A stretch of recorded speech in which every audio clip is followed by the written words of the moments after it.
Bismillahirrahmanirrahim. Assalamualaikum warahmatullahi wabarakatuh. Baik anak-anak, sebelum pembelajaran dimulai hari ini, alangkah baiknya kita berdoa terlebih dahulu dengan keyakinannya masing-masing. Mudah-mudahan dengan diawali berdoa, pembelajaran hari ini berjalan dengan lancar, berjalan dengan baik, membawa kemanfaatan, keberkahan buat kita semuanya. Amin ya Allah ya Rabbal Alamin.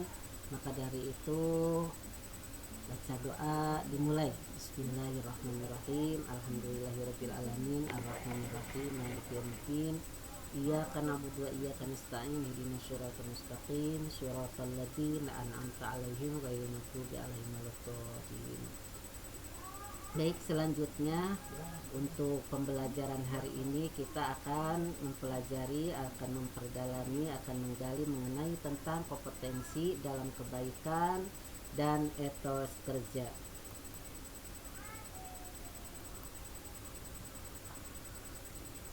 Yang pertama yaitu ada tujuan pembelajaran. Peserta didik diharapkan dapat membaca ayat suci Al-Quran dengan tartil dan hadis tentang perintah berkompetisi dalam kebaikan dan etos kerja.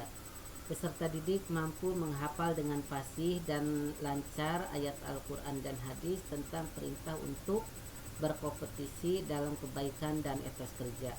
Peserta didik dapat menjelaskan ayat Al-Quran dan hadis tentang perintah untuk berkompetisi dalam kebaikan dan etos kerja. Selanjutnya, kompetisi dalam kebaikan.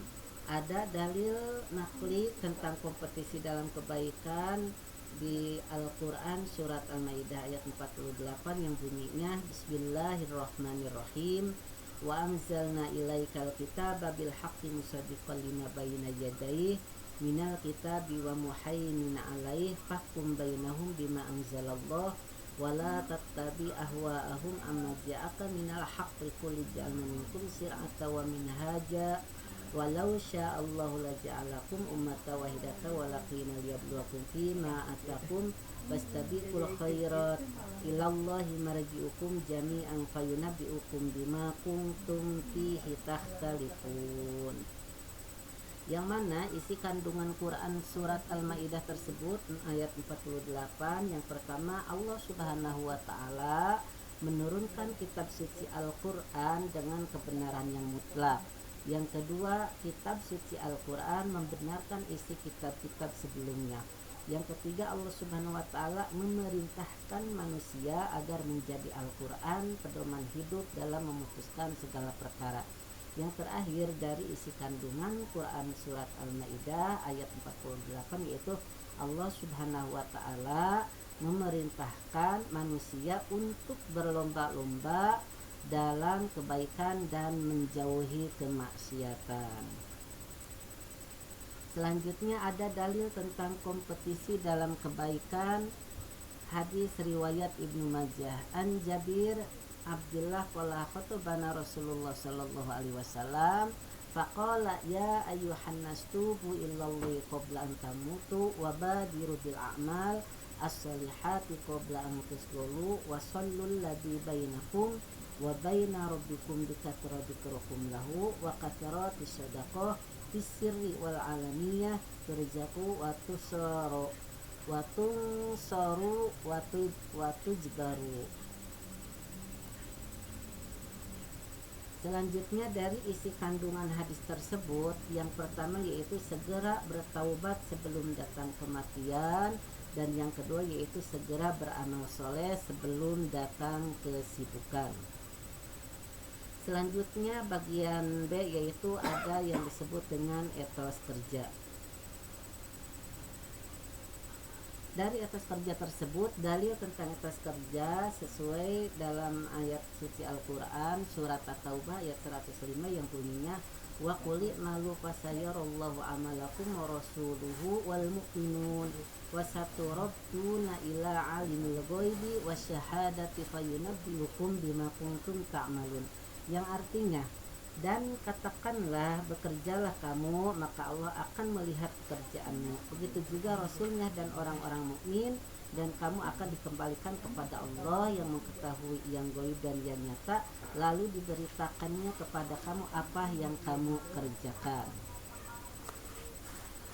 Selanjutnya cara menumbuhkan etos kerja. Di sini ada beberapa poin. Yang pertama menghargai waktu, yang kedua memiliki komitmen, yang ketiga memiliki kejujuran, yang keempat konsisten, dan yang kelima bekerja dengan ikhlas dan syukur, yang keenam bekerja dengan rasa tanggung jawab, dan yang terakhir bekerja dengan tekun.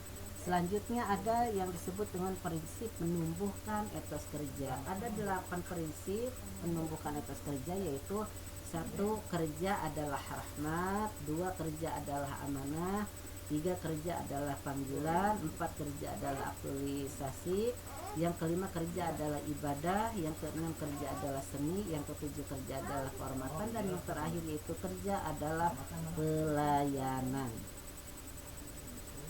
Jadi kesimpulan dari 2 materi tersebut yaitu Islam memerintahkan umatnya untuk berkompetisi dalam kebaikan agar menjadi orang yang beruntung di dunia dan akhirat. Islam juga memerintahkan umatnya untuk memiliki etos kerja yang tinggi agar menjadi umat yang kuat, baik secara iman, Islam, dan ekonomi. Kedua sikap ini harus menjadi budaya umat Islam dalam kehidupan sehari-hari melalui pembiasaan sejak kecil dalam kehidupan keluarga ataupun berteman.